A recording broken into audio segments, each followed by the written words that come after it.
In 1980, an adventurous tourist set out to explore the legendary Inca Trail to Machu Picchu and was never seen again.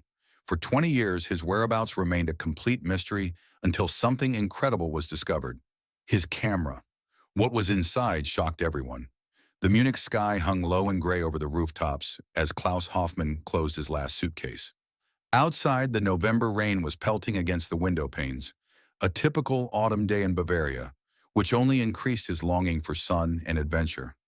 At the age of 32, the architecture student had already traveled a considerable part of Europe, but South America was something completely new, something he had dreamed of since childhood. "Are you sure you want to go alone?" Elsa asked again, while she leaned in the doorway and watched her brother. Her voice betrayed the worry she didn't want to express. Klaus smiled without looking up. "You know me. I do best when I can find my own rhythm." He paused and looked at the brand new Nikon camera in his hands, a farewell gift from his father, who had always supported his passion for photography. "I also want to capture every moment of this journey without having to make any compromises." Elsa sighed. At 28, she knew her older brother well enough to know that arguments were pointless once he had made up his mind about something. "At least promise to write to me regularly."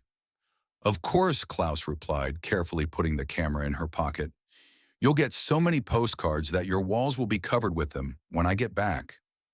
What neither of them could have imagined on that gray November day was that it would be the last day Elsa would see her brother. The first letters from Peru arrived on time. Blaus wrote of the overwhelming colors of Lima, of the friendly people he met despite language barriers, and of the breathtaking landscape that stretched beyond the capital. His words were full of enthusiasm, his descriptions so vivid that Elsa felt like she was seeing through his eyes. "The architecture here is indescribable," he wrote in his third letter. "The fusion of pre-Columbian and colonial influences creates something completely unique. I take so many photos that I fear I won't have enough film for the highlight of my trip, the Inca Trail to Machu." This letter was decorated with sketches, small, precise drawings of building facades, and architectural details that Klaus's trained eye had captured. Elsa carefully filed it, like all the others, in a folder she had created specifically for her brother's correspondence. The last letter reached Munich on April 23, 1980. It was shorter than the previous ones, written hastily, but no less enthusiastic. "The real adventure begins tomorrow. I found a guide who wants to take me on an alternative route to the Inca Trail. Fewer tourists, more authentic experience. His name is Miguel, and he seems to know the area like the back of his hand. We will be on the road for 4 days before we reach the main trail. Don't worry if you don't hear from me for a while. I'll tell you everything when I get back to civilization. The camera is loaded, my legs are ready, and my heart is pounding with excitement. I can't wait to show you pictures of Machu Picchu." These were the last words Elsa would read from her brother. When no further letter arrived after 3 weeks, she began to worry. After a month, she contacted the German embassy in Lima. After 2 months, a missing person search was officially launched. The Peruvian authorities discovered that Klaus Hoffmann had actually arrived in Cusco, the ancient Incan capital, which served as the starting point for the journey to Machu Picchu. He had stayed overnight in a small hostel and left the next morning, supposedly with a local guide named Miguel. But none of the official guides had that name, and no one could remember a man who matched the description. Search teams scoured the known routes of the Inca Weg, interviewed villagers in the area, and checked hospitals and police stations. No trace of Klaus Hoffmann. It was as if the earth had swallowed him.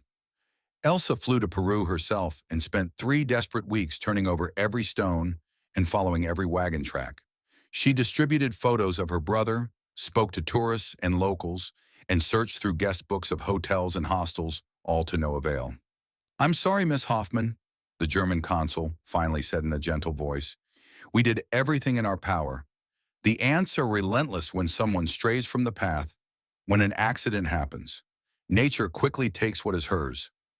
Elsa refused to accept this explanation. "My brother was an experienced hiker. He was careful, well prepared. And this Miguel, who was he? Why can't anyone find him?" The consul had no answers, only sympathy and a promise to keep the case open. "Sometimes," he said hesitantly, "sometimes people disappear intentionally, start a new life. Not Klaus, Elsa replied firmly. Never Klaus. She returned to Germany with nothing but questions and a suitcase full of unwritten postcards she had found in Klaus's hotel room in Cusco. On one of them, he had begun to write, "Dear Elsa, you won't believe what I've discovered." The rest of the sentence remained forever unfinished. The years passed. Elsa married, had children, built a life for herself, but she never forgot. Every year on Klaus's birthday, she lit a candle. Every Christmas, she left a place at the table empty, and every April, when the last letter from Lima arrived, she took out the old folder and reread its words, searching for clues she might have missed. She regularly contacted the embassy, asking for news, for unidentified bodies, for sightings. The answers grew shorter over time, the voices on the phone younger, people who knew the case only from yellowed files, for whom Klaus Hoffmann was just one name among many. 10 years after his disappearance, a German court officially declared Klaus dead. Elsa refused to attend the ceremony. "Without proof, there is no death," she told her husband. "Only absence." 15 years after its disappearance, the internet began to change the world. Elsa learned how to write an email, how to post in forums, how to search for information. She created a website with Klaus's story and his photos, connected with travelers going to Peru, and asked them to keep their eyes open. 18 years after his disappearance, she received an email from a German backpacker who had seen an elderly man with European features who spoke fluent German in a remote village in the Andes. Elsa immediately flew to Peru, only to discover that he was a Swiss emigrant who had lived there since the 1950s. The disappointment was devastating, but Elsa returned with renewed determination. "He's out there somewhere," she insisted, "and I won't stop looking until I know the truth." What she couldn't know was that the truth would find her, not the other way around, and it would come in the form of an object that Klaus had been carrying with him on the day he disappeared. His beloved Nikon camera, which had been hidden for 20 years in a crevice high in the N10, patiently waiting for chance to bring it to light. The camera that contained the final chapter of Klaus Hoffmann's story, captured on film that had remained undeveloped for 2 decades. Images that no one expected. Images that would change everything Elsa thought she knew about her brother's fate. But on that rainy November day in 1980, when Klaus closed his suitcase and hugged his sister goodbye, all of this still lay in an unimaginable future. At that moment, there was only a young man with shining eyes, dreaming of the secrets of the Incas, and a sister who had no idea that she would soon spend 2 decades of her life searching for answers hidden in a camera, lost in the endless expanses of the Peruvian Antas. Before we reveal the end of this story, give us a like and subscribe to our channel. We are close to it. Secondly, to reach 0 subscribers, and only you can be part of this success. The pain had changed over the years. It was no longer the sharp, stabbing feeling that made it difficult for Elsa to breathe in the first few months after Klaus's disappearance. It had become a dull, constant companion, like a shadow that could never be completely banished, even on the brightest days. "Ms. Bakker, we have to be realistic," said Commissioner Weber in a gentle voice. It was their annual meeting, a tradition Elsa had maintained for 10 years. Every year on her brother's birthday, she visited the Munich police headquarters to ask for news. It's been 10 years now. "The probability that we'll find new leads?" "I know," Elsa interrupted. She was 38 now, her face narrower than before, her eyes surrounded by fine lines that didn't just come from age. "But I can't stop. Don't you understand? I just can't." Weber sighed and closed the thin file lying on the desk in front of him. Klaus Hoffmann's case was one of the thinnest in the missing persons department. A few reports, copies of correspondence with the Peruvian authorities, faded photographs of a smiling young man with a camera around his neck. "Have you ever considered that your brother might want to start a new life?" Weber asked cautiously. It wasn't the first time he'd put forward this theory, but Elsa responded, as always, with a decisive shake of her head. "Klaus should have never voluntarily left me in the dark. Never. Something has happened to him, and I won't rest until I know what." As she left the police station, the cold January wind greeted her with a torrent of snow. Elsa pulled her coat tighter around her and made her way to her apartment in Schwabing. Her husband Thomas would be waiting for her with dinner, patient as ever, understanding of her obsession, which he could never fully understand. "How did it go?" he asked as she entered the apartment, the warmth welcoming her like an embrace. "As always," Elsa replied, slipping off her coat and shoes. "No new information, the same sympathetic glances, the same unspoken thoughts. This poor deluded woman who can't let go." Thomas stepped to her and took her cold hands in his warm ones. "You're not deluded. You are loyal and persistent. Those are qualities I love about you." Elsa smiled weakly. "Sometimes I wonder if I'm crazy, if everyone else is right, if I should just accept that he's dead." "Do you feel like he's dead?" Thomas asked, a question he'd asked her 100 times. And as always, Elsa shook her head. "No, I just don't feel it. There is no finality, no conclusion." After dinner, Elsa retreated to her small study, a room that Thomas affectionately called Klaus's shrine. The walls were covered with maps of Peru, with photos of her brother, with newspaper clippings about missing tourists in the Antas. A large desk stood under the window, with a computer on it, Elsa's newest weapon in her fight against forgetting. The internet had opened doors for her that had previously been closed. She had contacted other families of missing people, travelers who regularly traveled to Peru, and experts on the Inca Trail. She had created a website telling Klaus's story with photos and descriptions and asking for tips. That evening, as always, she first checked her emails. Most were the usual: automatic alerts from search engines, newsletters from missing organizations, the occasional sympathetic message from someone who had visited their website. But an email stopped her. The subject simply read, "I may have seen her brother." With trembling fingers, Elsa opened the message. "Dear Ms. Becker, I came across your website while looking for information about alternative routes to Machu Picchu. Her brother's photos shocked me because I'm almost certain I saw this man about 5 years ago in a remote village near Cusco. He spoke Spanish with a German accent and photographed the local architecture. When I approached him and asked if he was German, he seemed startled and quickly walked away. I didn't think anything of it at the time, but when I saw their website, the resemblance is uncanny. Unfortunately, I don't have any photos of this encounter, but I can tell you the name of the village, Huba La Bamba. It is off the beaten tourist track. Sincerely, Martin Schuster." Elsa's heart raced. It wasn't the first time she received such messages, supposed sightings that turned out to be mistakes, or sometimes even cruel jokes. But something about this email felt different. The details were specific, the tone sincere. She responded immediately, asking for more information, a phone number, and the possibility of a conversation. Then she leaned back. Thoughts swirled through her head. What if it really was Klaus? What if he had lived in Peru all these years? But why? Why should he have hidden? Why didn't he get in touch? The answer came the next morning. Martin Schuster gave his phone number and offered to speak to Elsa. The conversation confirmed her first impression. He seemed credible. His memory of the encounter was detailed, and he had no discernible motive to lie. "I am an architect," he explained. "I was in Peru to study traditional building methods. This man caught my attention because he photographed the same details that interested me: roof structures, door frames, the way stones were hewn. It was a professional look. Do you understand?" Elsa understood. Klaus studied architecture. He always had an eye for such details. Within a week, she had booked a flight to Lima. Thomas protested weakly. They had 2 children who attended school. She had her job as a teacher. But he knew it was pointless. When it came to Klaus, Elsa was unstoppable. "I have to find out," she said, hastily stuffing clothes into a suitcase. "What if it's really Klaus? What if he's alive? And what if he's not?" Thomas asked gently. "What if it's another dead end?" Elsa paused, a sweater half folded in her hands.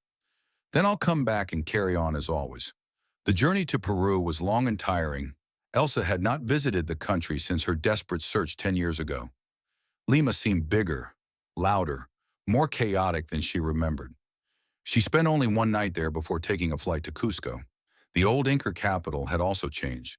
More tourists, more hotels, more souvenir shops. But the majestic mountains surrounding the city remained timelessly unchanged for centuries, perhaps millennia. From Cusco, Elsa rented an off-road vehicle with a driver to get to Huaba. The journey took several hours along dirt roads that wound through breathtaking landscapes. Elsa could understand why Klaus had been so fascinated by this country. It had a raw, unadulterated beauty that drew you into its bond. Wilbamba itself was little more than a collection of stone houses clinging to a mountainside. The residents, mostly Quechua-speaking farmers, looked at Elsa with undisguised interest as she got out of the vehicle. With the help of her driver, who acted as a translator, Elsa began to ask questions. Had anyone seen a German man? A photographer? Someone interested in architecture? The answers were initially evasive, then negative. No one seemed to remember a foreigner who resembled the photo Elsa showed. The hope that had nurtured her during the journey began to fade. But just as she was about to give up, an older woman stepped forward. She looked at the photo for a long time, then nodded slowly. She says she remembers a man who looked like that, the driver translated, about 6 years ago. He came to the village several times, photographed the old houses, and spoke to the elders about their construction. Elcersa's heart beat faster. Ask her if she knows where he lived or where he went. After a brief exchange, the driver shook his head. She doesn't know exactly, but she says he once mentioned a village further up in the mountains, a place called Paltai Chayok. Paltai Chayok was not marked on any map. The driver had never heard of it. It took Elsa 2 more days and numerous conversations with locals until she found someone who knew the way, an old man who was willing to guide her for a generous payment. The hike was strenuous, the path steep, and in some places barely visible. Elsa, who jogged regularly in Munich, was nevertheless out of breath when after 4 hours they reached a plateau where a dozen stone houses were grouped around a small square. Paltachayok seemed to be out of time. No electricity, no running water, no signs of modern civilization. The residents who stepped out of their homes to look at the visitors wore traditional clothing and looked with a mixture of curiosity and suspicion. Elsa showed her brother's photo, asked about him, described him. The reactions were restrained, the answers brief. No one seemed to know or remember him. As the sun set and it became clear that they would not be able to return to the valley before nightfall, a family offered Elsa and her guide shelter.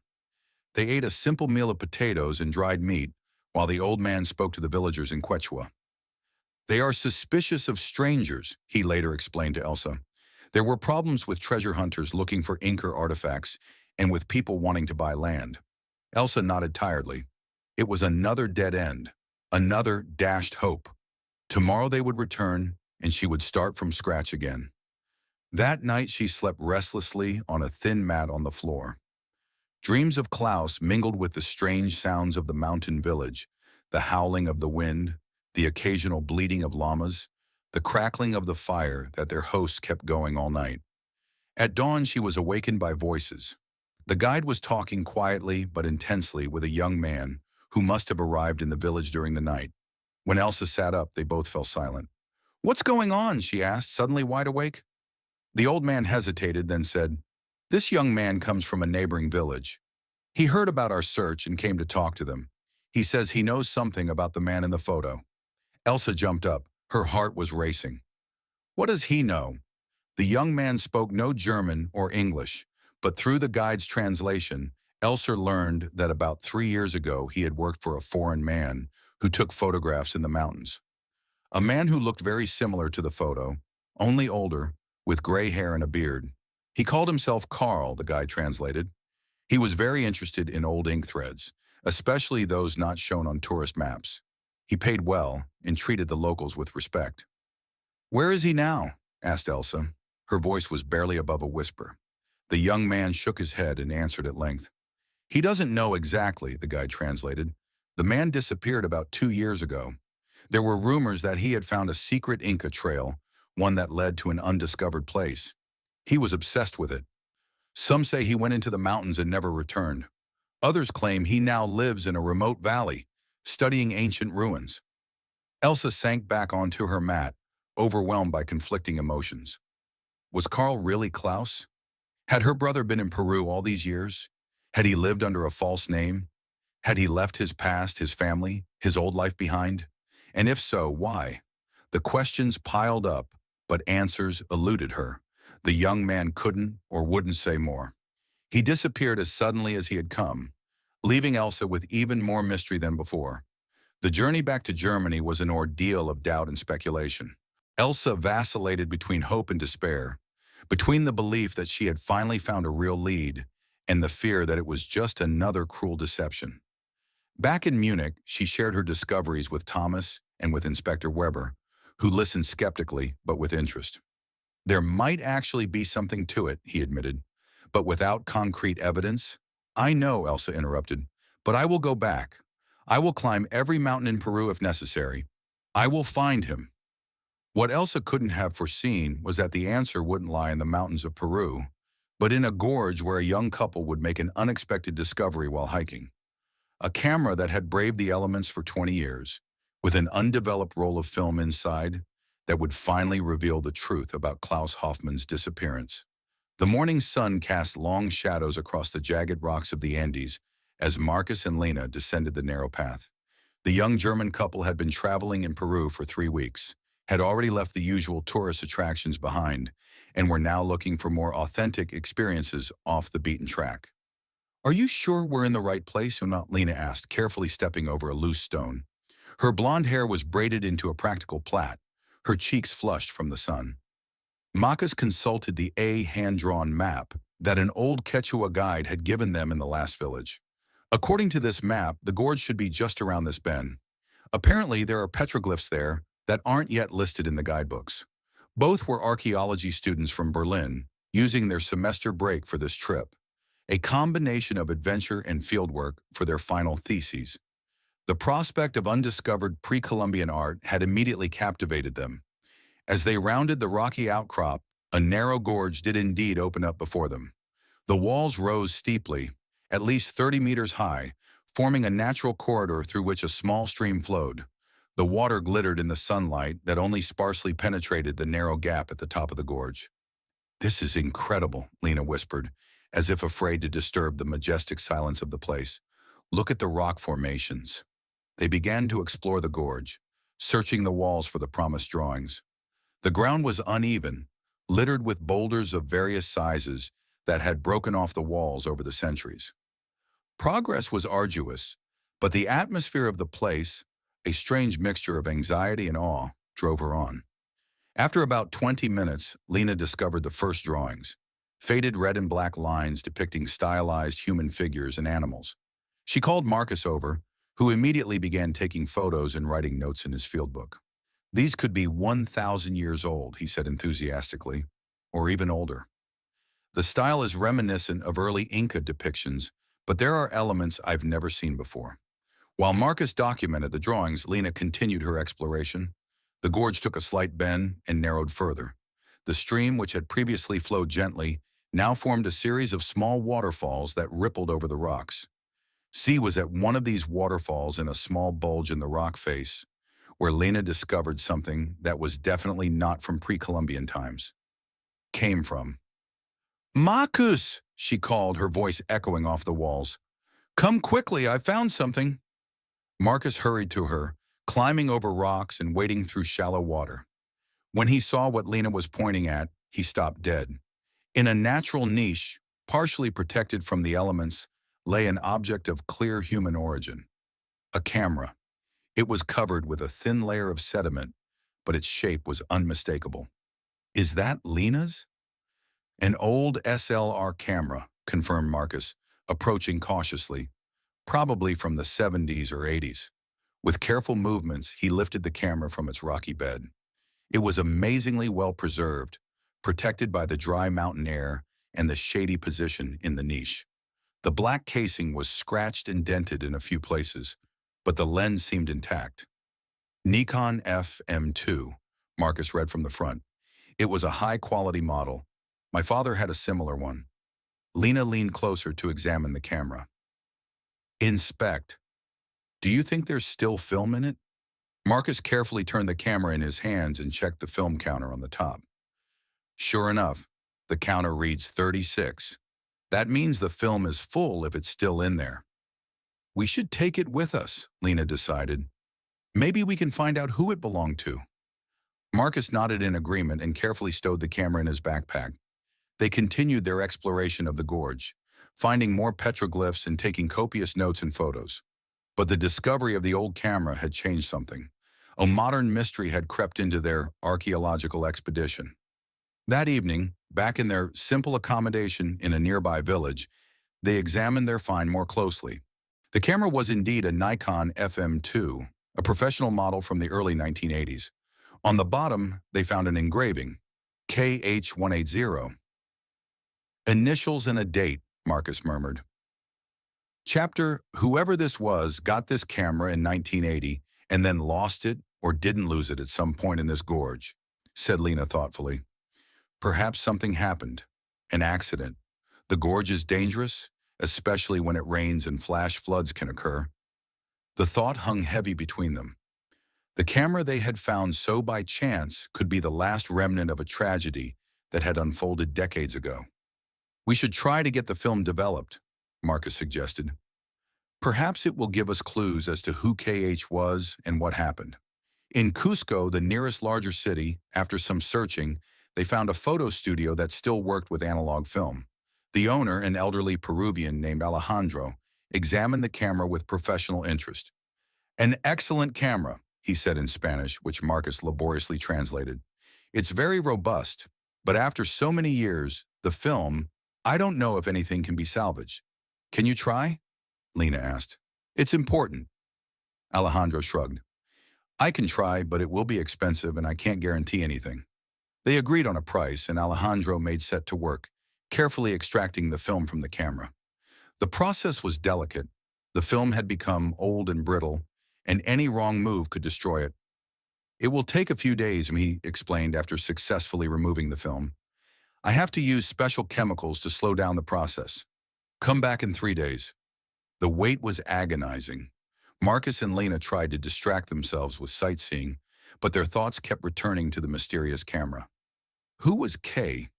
What had he or she photographed in that remote canyon? And why had the camera been left behind? On the third day, they returned to the photo studio. Alejandro greeted her with a strange expression, a mixture of excitement and concern. It's a miracle, he said as he led her into his darkroom. The film has survived. Not all of the images are clear, but many are amazingly well preserved. Prints hung on a line to dry, black and white photos of various sizes. Alejandro had selected the best negatives and enlarged them. The first few images showed typical tourist shots: the Plaza de Armas in CCO, street scenes in Lima, landscape shots of the Andes. Then came photos of the Inca Trail taken by someone with a good eye for composition and detail. These are really good, Marcus noted approvingly. Ka was a talented photographer. The next series of images showed a man, about mid-30s, with dark hair and a slim, athletic figure. He posed in front of various landmarks, sometimes alone, sometimes with locals. That must be Keachea, Lena said. Someone else held the camera to photograph him. The last third of the film told a disturbing story. The images showed the beginning of a hike off the beaten track. Ka was accompanied by a local guide, a small man with a weather-beaten face. Walking on a photo was labeled Miguel. Someone had written the name in pencil on the back of the print. The landscape became increasingly wilder, the paths narrower. One photo showed the entrance to a ravine, the same ravine where Marcus and Lena had found the camera. The last few pictures were blurry, hastily taken. They showed the guide pointing at something in the distance, then a narrow path along a rock face, then a sudden downpour that turned a stream into a raging torrent. The very last picture was particularly disturbing. It showed only water that seemed to rush toward the camera, as if the photographer had pressed the shutter at the last moment before being swept away by a tidal wave. "My God," Lena whispered.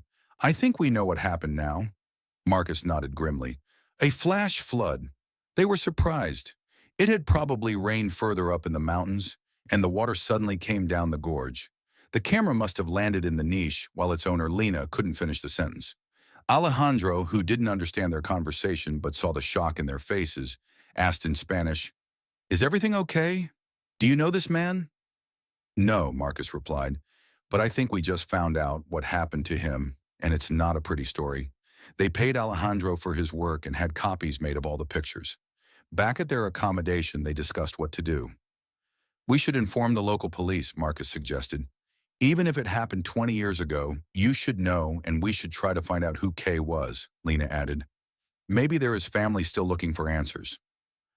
The next day they went to the police station in Cusco. The officer in charge listened to her story with growing interest. When they presented the photos, he called over a senior colleague. I remember this case, said the older police officer, after looking at the pictures. A German tourist disappeared on the way to Machu Picchu. It was 1980 or 1981. A major search was organized, but we never found any trace of him. Do you know his name? Lena asked breathlessly. The policeman frowned, trying to remember. Hoffman, I think. Yes, Klaus Hoffman. His sister came here and searched for him for months. She even returned several times in the following years. A stubborn woman. Marcus and Lena exchanged a glance. They had a name, they had a story, and they had evidence of what had happened in that remote canyon 20 years ago. Is there any way to contact his family? Asked Marcus. The policeman shrugged his shoulders. The old files should still be somewhere, but it was a long time ago, and the bureaucracy in Peru is complicated. After further discussions and completing numerous forms, they left the police station with the promise that they would be contacted if any information about Klaus Hoffman's family was found. But Marcus and Lena weren't prepared to wait for that. That same evening, they used the slow internet in their hostel to search for information about Klaus Hoffman. To their surprise, they quickly found a website created by Elsa Bacher, née Hoffman, who had been searching for her missing brother Klaus for 20 years. The website included photos of Klaus, the same man they had seen in the developed images, as well as a detailed chronology of his last known days in Peru and contact information for anyone who might have leads. With trembling fingers, Lena wrote an email. Dear Ms. Becker, my name is Lena Schmidt. My friend Marcus and I found a camera while hiking in the N10 Mountains, which we were able to attribute to her brother Klaus. The film in the camera was still intact and shows his last days. We believe we finally have answers to the question of what happened to him. Please contact us as soon as possible. They added their cell phone number and pressed send. Unsure if the 20-year-old email address still worked, if Elsa Bacher was still looking, if she was even still alive, which they couldn't know. At that moment, Elsa was sitting in her study in Munich, surrounded by maps and notes, planning her next trip to Peru. 20 years of searching had not discouraged her, and now she would finally get the answers she had been looking for. Thanks to a camera that had waited patiently in a rocky niche for 2 decades to tell its story. The autumn rain was pattering against the windows of Elsa's apartment in Munich when her computer made the characteristic sound of an incoming email. It was late in the evening, and she sat, as so often in her study, surrounded by maps of Peru and yellowed newspaper clippings. 20 years had passed since Klaus disappeared, and she still spent every free moment looking for clues. With tired eyes, she opened her emails, expecting the usual notifications. Special offers for flights to South America, newsletters from missing persons organizations, and the occasional sympathetic message from someone who had visited her website.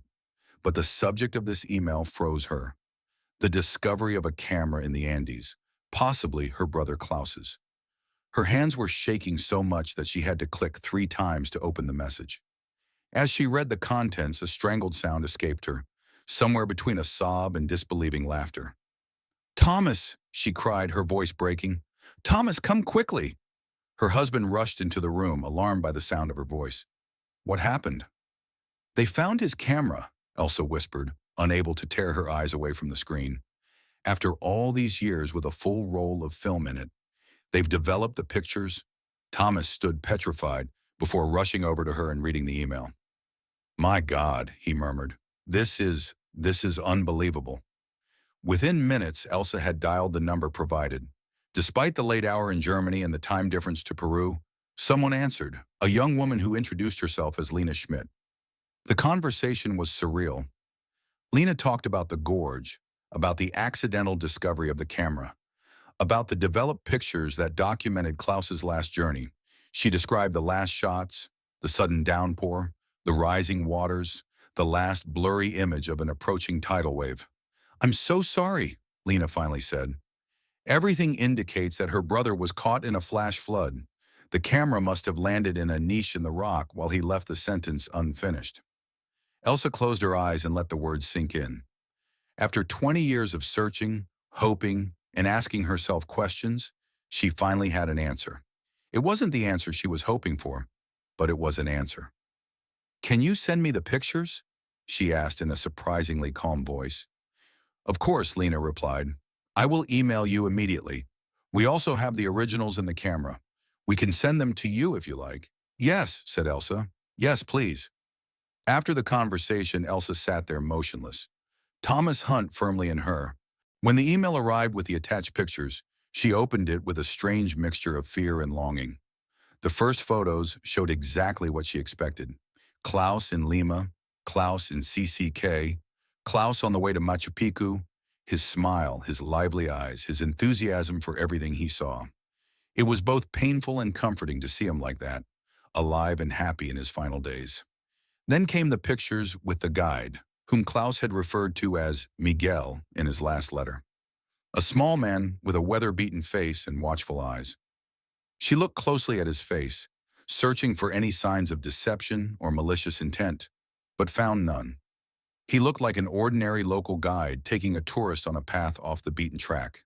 The last images told the story of Klaus Ende, the entrance to the gorge, the narrow path along the rock face, the sudden downpour, and finally that last shocking image of the approaching masses of water. Elsa stared at this last photo for a long time. It was shaky, out of focus, but it told a clear story. In his final moments, Klaus had taken photographs, trying to capture what he saw, even in the face of danger. It was so typical of him.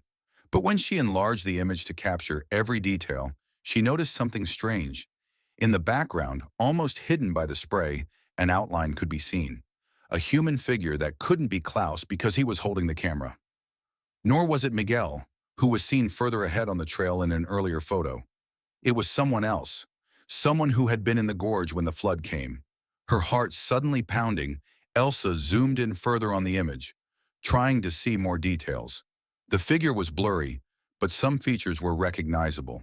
Tall, broad-shouldered, with what looked like a backpack. "Thomas," she said slowly, "I think there was someone else with them." Thomas leaned forward, looking at the picture. "You're right," he said after a moment. "That's definitely a person. But who and what was he doing there?" Elsa shook her head, unable to answer, but a feeling of unease spread within her. The simple explanation, a tragic accident during a hike, began to crumble. That night, Elsa barely slept. Her mind revolved around the images, the mysterious third person, all the questions that still remained unanswered. In the morning, she made a decision. "I'm flying to Peru," she announced at breakfast. "I have to see the canyon. I have to understand what happened." Thomas just nodded. After 20 years, he knew his wife well enough to know that argument was futile. 3 days later, Elsa landed in Lima. Lena and Marcus, the young Germans who had found the camera, were waiting for her at the airport. It was a strange meeting. These two young people, barely older than Klaus had been when he disappeared, now holding the key to his destiny. They handed her the camera, Klaus's Nikon FM2, scratched and dented, but still intact. Elsa took it with trembling hands, feeling the weight of the device her brother had held in his final moments. "We spoke to the police in Cusco," Marcus explained. "They remember the case.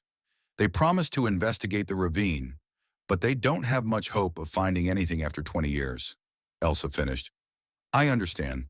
Still, I have to go there." The journey to Cusco and further into the mountains was familiar to Elsa. She had done it so many times. But this time, everything was different. This time, she had a concrete goal, a concrete answer she was looking for. With Lena and Marcus as guides, she reached the gorge 2 days later. The place was exactly as the pictures had shown it. Narrow, rocky, with steep walls, and a small stream that now trickled gently along in the dry season. It was hard to imagine that this peaceful body of water could turn into a deadly torrent, but the traces of past floods were clearly visible on the rock walls. They found the spot where the camera had been, a small niche in the rock face, about 2 meters above the current water level. Elsa stood there for a long time, trying to imagine what Klaus had seen, felt, and thought in his final moments. "It was an accident," she finally said quietly. "A terrible, tragic accident. But at least now I know what happened." But as she turned to leave, Marcus noticed something on the opposite rock face. Markings that didn't look natural. "Do you see this?" he asked, pointing at the wall. "It looks like an arrow," Lena finished his sentence. "A carved arrow pointing in this direction?" They followed the direction of the arrow and discovered a narrow crack in the rock face, barely wide enough for a person. Equipped with flashlights, they squeezed through and found themselves in a natural tunnel that led deeper into the mountain. "That wasn't in the pictures," Elsa murmured. Klaus did not photograph this tunnel. The tunnel extended about 20 meters into the rock before opening into a small chamber. And there, in the light of their flashlights, they made a shocking discovery. Words were carved on the wall. In German, Klaus Hoffmann was here May 16th, 1980, not alone. Elsa stared at the inscription. Her heart was racing. "That's his handwriting," she whispered. "I would recognize her anywhere. Not alone," Marcus repeated. "What does this mean? Was he here with Miguel or with the person we saw in the last photo?" Elsa shook her head, unable to answer. Her flashlight continued to glide over the walls of the chamber, revealing more inscriptions, drawings, symbols she didn't understand. And then, in one corner, something that took her breath away. A small pile of stones, and beneath it, a rusted metal box. With trembling hands, she picked up the box. It was locked, but rust had weakened the lock. With the help of a pocket knife, she managed to open it. Inside was a waterproof notebook, Klaus's travel diary, which he had always carried with him, and next to it, a letter addressed to "My sister Elsa." Tears streamed down Elsa's face as she unfolded the letter. The handwriting was hasty, but unmistakably her brother's. "Dear Elsa, if you are reading this, I am probably no longer alive. The tide is coming, and I have little hope of escape. But I have to tell you what I found. What we found, Miguel and I. It started as an easy hike, but then we discovered signs on the rock walls. Ancient symbols, Inca symbols, but different from all known ones. They led us here to this chamber, and what we found here changed everything. There is another tunnel leading off from here. It leads deeper into the mountain to a place that the Incas kept hidden. A sanctuary to Elsa with artifacts and inscriptions that challenge everything we thought we knew about her civilization. But we weren't the first to find it. There was a man, tall, American with cold eyes. He followed us, watched us. When we confronted him, he showed a gun. He works for someone who wants to claim this discovery for himself. Miguel fled to get help. I stayed behind to stop the man. Then the rain started and I heard the water coming. I only had time to write this letter and put my camera in a safe place. When you find this, look for the second tunnel. Find what we found, but be careful. The man with the cold eyes is not alone. I love you, sister. Forgive me for leaving you alone. Klaus. Elsa read the letter twice, 3 times, trying to understand what it meant. Not an accident, not just a natural disaster, but something much more complex, a discovery, a conflict, a threat. "There's another tunnel," she said finally, her voice strangely calm. Klaus found something important, and someone wanted to prevent it from becoming known. She shone her flashlight along the walls, looking for another passage. Lena and Marcus followed suit, speechless at this unexpected turn of events. It was Marcus who found it, a narrow crevice behind a jutting rock, almost invisible unless you were specifically looking for it. It was partially buried, but large enough that you could smell through it. "We should call the police," Lena said hesitantly. "If there really was someone there with a gun, that was 20 years ago," Elsa replied. "But you're right. We need help, professional help." They returned to Cusco and contacted not only the police, but also the Peruvian Ministry of Culture. Klaus's letter and diary convinced the authorities to organize an official expedition. 3 weeks later, Elsa returned to the gorge, this time accompanied by archaeologists, police officers, and mountain guides. The buried tunnel was uncovered, and what they found behind it confirmed everything Klaus had written. A hidden Inca sanctuary, untouched for centuries, with artifacts and inscriptions of inestimable historical value. Among the inscriptions, they also found modern markings, survey points, and notes in English. Someone had been here, cataloged the cities, and prepared to steal the treasures. The police investigation eventually led to a group of art thieves who had been active in South America in the 1980s. Their leader, a former archaeologist with connections to the black market for antiquities, was killed in a car accident in Colombia in 1955. In his personal papers, notes were found about a promising city in the Andes and the name Hoffman with a cross behind it. For Elsa, it was a bittersweet triumph. Klaus hadn't simply disappeared, hadn't simply been surprised by a natural disaster. He had discovered something important and died because he wanted to protect it. At the official opening of the archaeological site, now called Santuario Hoffman, Elsa gave a short speech. My brother came to Peru to photograph beauty. He found history and he gave his life to ensure that this history is not lost or stolen. I spent 20 years looking for answers. I found more than I ever dared to hope. Klaus lives on, not only in my heart, but in this place, in this discovery, in the images he left behind. When she handed over the camera, Klaus Troy Nikon FM2 to the newly founded museum, Elsa knew that her search was finally over.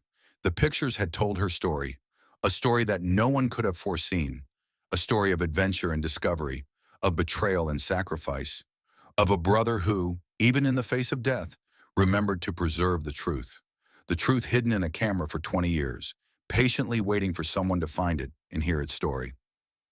End. And don't forget to subscribe to our channel, like the video, and turn on notifications so you don't miss any of our upcoming stories. See you soon. M.